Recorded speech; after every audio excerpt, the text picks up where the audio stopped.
this Jimmy Butler saga soap opera continues to take twists and turns. And the latest is that he has been suspended once again. The Miami Heat are suspending Jimmy Butler indefinitely, and the decision came after Butler walked out of a shooting round ahead of Monday's game against the Orlando Magic. And there's a lot of reports out there that this is something that's continued to happen, and one of the reasons why is because he was not going to be starting. He left the practice, and he's been trying to publicly force himself out of Miami for a couple weeks now. But he leaves practice. He was informed that Haywood Highsmith was going to replace him in the starting lineup moving forward. And that was the big reason why he leaves practice, and that's a wrap. The Heat said they're suspending Butler for a minimum of 5 games, which takes them up to February 6th, the day of the NBA trade deadline. They also added that Butler's latest suspension is without pay.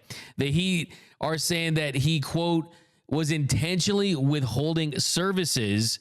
So it's getting ugly. It's getting ugly right now with the Miami Heat, with Jimmy Butler. The Heat also released a statement that said the Miami Heat are suspending Jimmy Butler without pay effective immediately for an indefinite period to last no fewer than 5 games. The suspension is due to the continued pattern of disregard of team rules, engaging in conduct detrimental to the team, and intentionally withholding services. This includes walking out of practice earlier today. So this is the 3rd suspension for Jimmy Butler just this month. The first was a 7-game suspension that came earlier in January. That was for conduct detrimental to the team after his initial trade request. The second was last week, or was for 2 games where he missed a team flight. And then now his latest suspension really marks what's going to ultimately be the end of an ugly divorce in Miami. In Miami, where it's Pat Riley's world, where it's Heat culture, where you got young players that are having success, where you have a winning record and you're a team that is going to choose the franchise and the culture and the stability versus trying to cater to one player. And I think a couple of things are in play here for Jimmy Butler. It is the player option. Butler has a player option for $52.4 million next season. And given how little the cap space exists for the market next summer, he's going to exercise that option and stay out of unrestricted free agency.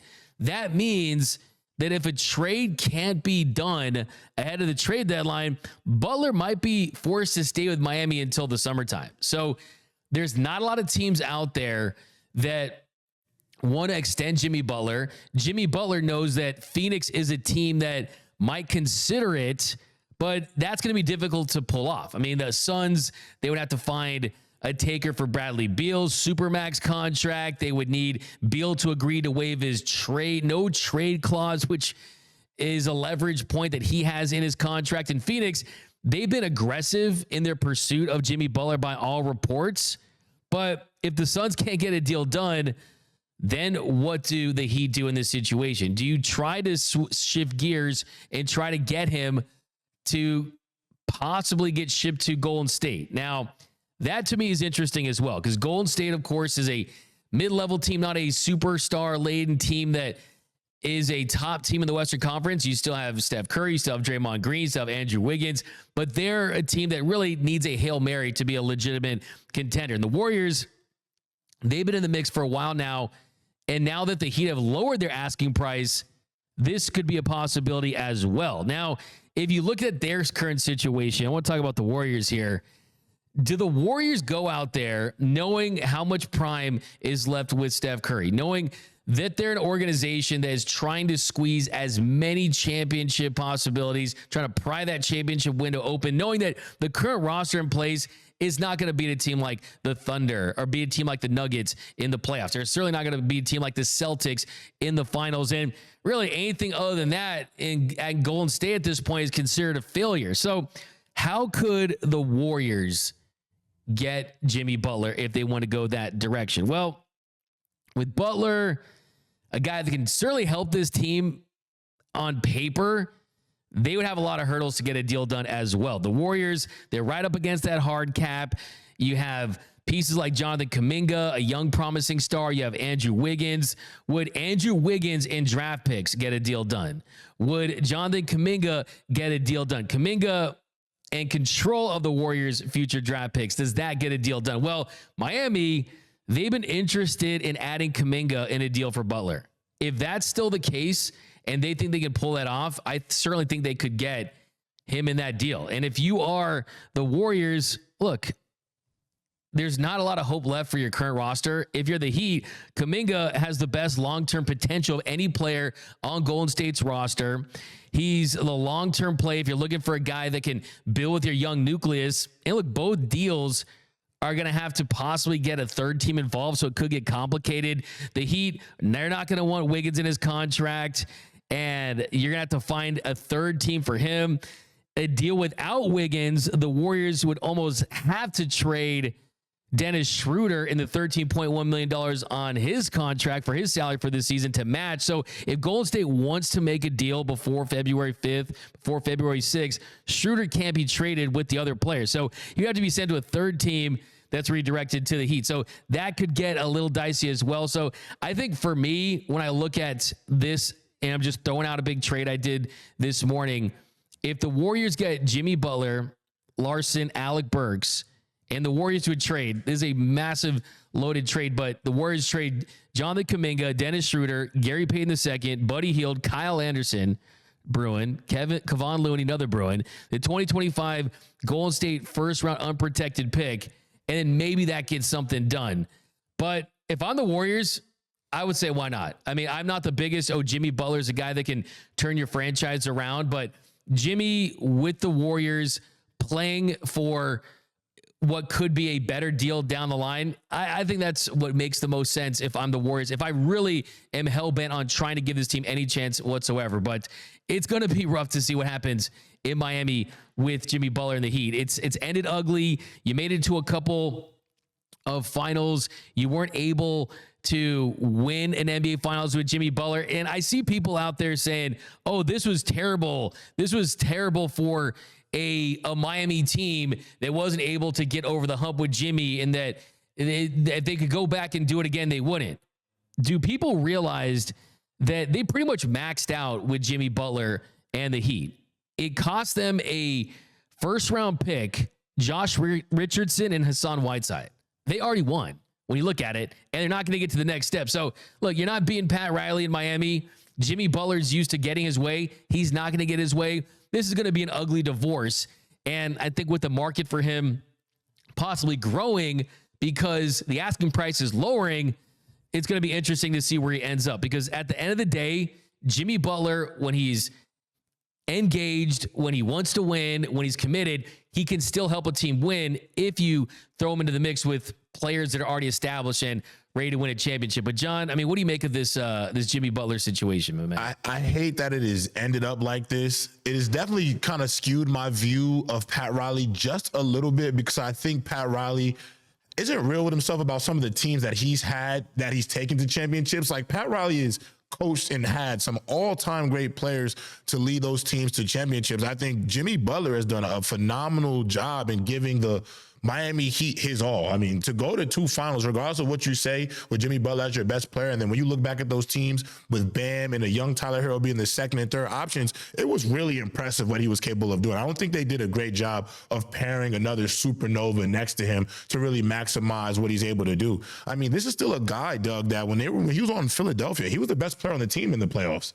He was the catalyst. So when I look at this whole situation, it sucks that it has to end this way just because of what Jimmy Butler gave to the city. But I will say the Golden State Warriors, if they want to maximize whatever left of this window that they have with Stephen Curry, I do feel like Jimmy Butler is the move to make. I don't think there are too many catastrophic or big moves you can make for the Golden State Warriors that really make sense. And honestly, Doug, you know how this goes. When you know a team is going to deal somebody, the asking price gets lower. You're going to get lowballed. They're going to give Jimmy Butler away. They're going to match the contracts, and they'll probably get a third or fourth team involved. But, Doug, you're not going to get what you want in return if you're the Miami Heat. You're just not, because you know how business works. We know Jimmy wants to go. We know about the suspensions. We know about the dysfunction. So they're not going to get the best offer to get Jimmy Butler off their hands, which sucks. Yeah, but I think it's also addition by subtraction and just getting past this. If you're a Heat team that knows it's had success with different eras of players, right? They're not a one championship team. They've won championships across different generations. I mean, Wade was literally in both ones, but I still trust Pat Riley. I still trust the organization. And I think Jimmy Butler, he realizes the situation he's in. And look, I mean, you sign a 3-year, $146 million contract, and you don't want to play, you're 35, right? I mean, it's either play or don't. I mean, his actions, I think, might deter teams from going after him. And I think if I'm looking for an extension for him, you're digging yourself a grave. So I think that Pat Riley has nothing to prove, right? Pat Riley is getting a statue with a team he's not even with right now, right? I mean, this is the godfather of the NBA. So I think if I'm Jimmy Butler, you look at your numbers, 17 points a game, 5 rebounds, 4.8 assists, 30.6 minutes. I mean, those are numbers that scream big supermax extension.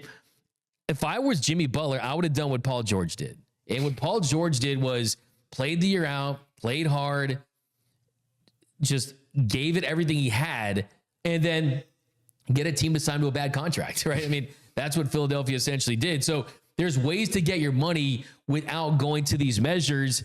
And I think you look at some of his history, I mean, with Minnesota, just leaving that practice. I mean, what he said about Tobias Harris and you pick me over Harris and all this stuff. I like guys that have a chip on their shoulder. I really, really do. But you're not going to have the leverage that you think you have with a strong organization. If it's a weak organization, you can walk all over. Sure, absolutely, the potential's there to get what you want. But these are two guys that aren't going to back down. But one of them is signing the checks. One of them is signing the checks, right? I mean, look, there's a big difference between that, right? It's like the difference between rich and wealth. I remember one of my favorite Chris Rock bits is when he's talking about the difference between rich and wealth, right? He's like, Shaq is rich, right? Wealth is that family that owns the color blue. You know what I mean? It's just very, very different. Wealth, you can never lose. Rich, you can lose over one weekend in Magic City, right? I mean, it's totally different. You can't save your way to that. And if I'm Jimmy Butler, it's like, hey, you want to act like this? Start your own NBA franchise, right? And that kind of stuff. So I certainly think I want to see Jimmy Butler happy, though. The game is better. The National Basketball Association in 2025 is better when guys like Jimmy Butler, who we know about, that have an edge. He feels like a 90s player playing in 2025 as far as the way he carries himself, his physical style of play. I love Jimmy Butler, the player, when he's at his best. I just worry that he's not going to get his way and that this is not the way to go about it. I mean, it would be funny if they sent him back to the 76ers. I mean, how funny it would be if he gets traded to the Sixers and then PG goes to the Pistons with those draft picks, and then Harris is in that deal as well. So it's kind of the whole Tobias Harris over me type thing once again. So yeah, it's definitely an untenable situation. It's an ugly divorce. And the other interesting thing I saw related to the Heat was that the Miami Heat are positioning themselves to have over $80 million in cap space in 2026 when you have Luka Doncic available. And Luka in Miami, that feels like something that if he feels like he can't get over the hump in Dallas and win a championship, Miami has the rings, man. I mean, Pat Riley can put out the rings on the table and recruit guys that way. But as far as the Miami Heat go, too, I just want to say it almost feels like Jimmy Butler is the guy we all thought that Kyrie Irving was. Now, that's a take right there, Doug. And I actually love that a lot. I think Kyrie is one of the most misunderstood players in the sport. I also think a lot of the stuff Kyrie Irving has done and been criticized about has really most of the time coming from a real genuine place, you know, and I think it's been misinterpreted. So I can see that. I think that's a heck of a take right there. I mean, Luka Doncic in Miami, I mean, that'd be something. I would have to see it to believe it. But also, Doug, it's not going to be the same with Mark Cuban. It's not going to be the same type of relationship. I do think people got to understand that Pat Riley is a different animal as an owner and a front office person. So I definitely, the grass isn't always green on the other side. That's the thing. That's 100% the thing. And players, they want to get paid. They want to compete for championships. Sometimes you can't have them both. But yeah, look, Jimmy Butler, this is exhausting. I mean, I feel bad for these reporters that are just following this soap opera every single day, every single chapter. So hopefully you get a resolution for both sides and both sides can move on, because that's kind of how it feels at this point. It feels like texts are going green. And you know how it's when you're with your girl and like she's still mad at you, right?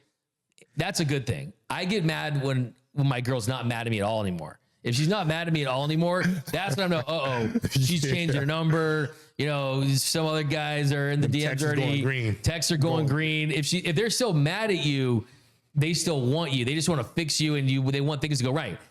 Pat Riley's to the point where he's not mad at Jimmy Butler anymore. He's done. He's like, you know what? I'm here. Pack your stuff, man. Text going green. Numbers being changed. Like, we're done with you, man. It's over.